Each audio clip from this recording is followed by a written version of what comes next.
Relief سرگرمیاں شروع کر دیتے ہیں. آگے چلیں. اس دوران ہوتا میں شکر گزار ہوں اس بات پر کہ مجھے ہیومن رائٹس کی طرف سے الخدمت فاؤنڈیشن پاکستان کو ایوارڈ دیا گیا. ایس ایم ظفر صاحب کے ساتھ ایک نسبت اور ایک تعلق میرا پنجاب یونیورسٹی کے زمانے سے تھا، اور ایک بار انہیں بلایا گیا گورنمنٹ کالج کے ہال میں، اور میرا پہلا ان کے ساتھ ایک انٹریکشن تھا. تو مجھے بہت اچھی طرح یاد ہے کہ انہیں جب بلایا گیا تو کہا گیا ایس ایم ظفر صاحب جو سابق وزیر قانون ہیں تو تشریف لائے. تو انہوں نے خوبصورت جملہ کہا. انہوں نے کہا کہ وزیر قانون ہونا تو کچھ عرصے کی بات ہوتی ہے، ٹیمپریری شے ہے، سابق ہونا ہی دراصل زندگی بھر کی شے ہے. تو میں بھی الخدمت کے سابق صدر کی حیثیت سے اس وقت آپ سے مخاطب ہوں. الخدمت فاؤنڈیشن پاکستان نے اپنے سفر کا آغاز تو کیا پاکستان میں جب 2005 میں زلزلہ آیا، اور اس سے لے کر ہم آہستہ آہستہ آگے چلتے رہے. کووڈ کے زمانے میں پورے پاکستان میں خدمات انجام دی، اور سیلاب کے زمانے میں جب ہم پورے پاکستان میں کام کر رہے تھے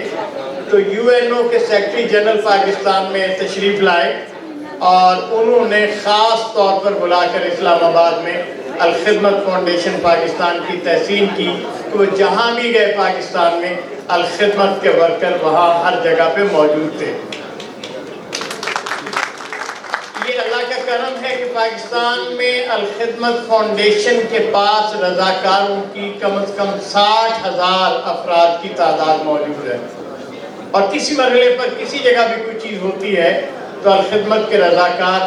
اس سے پہلے کہ حکومت کے ادارے اور ایجنسیاں پہنچے یہ وہاں موجود ہوتے ہیں.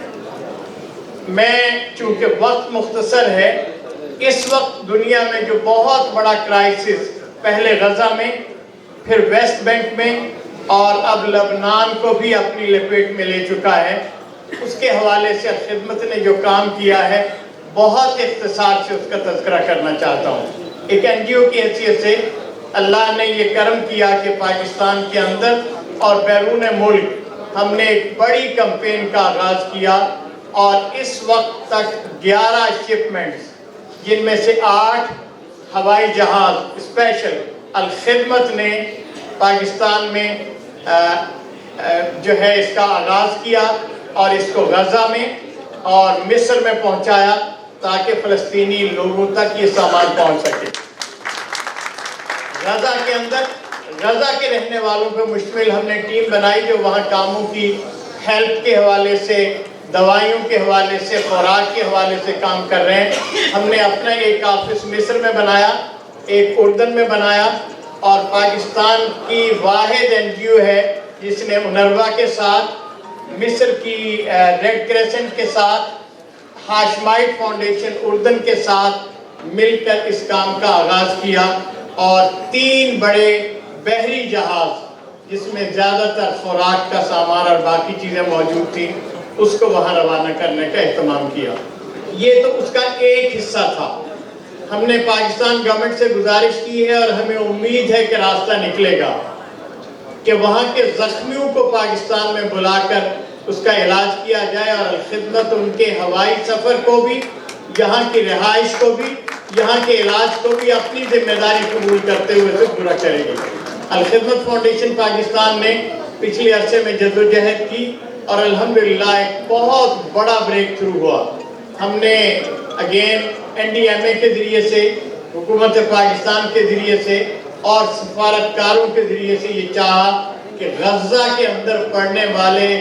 3rd year 4th year 5th year کے میڈیکل کے جو اسٹوڈنٹ ہیں، چونکہ یونیورسٹیاں مکمل طور پر تباہ ہو چکی ہیں، ان کو بلا کر پاکستان میں تعلیم دلوائی جائے. 199 بچوں کے ویزے اپروو ہو گئے ہیں. 47 بچے پرسوں ترسوں لاہور میں آ گئے ہیں، اور کل اپنا اسلام آباد میں کوئی 65 بچے اور بچیاں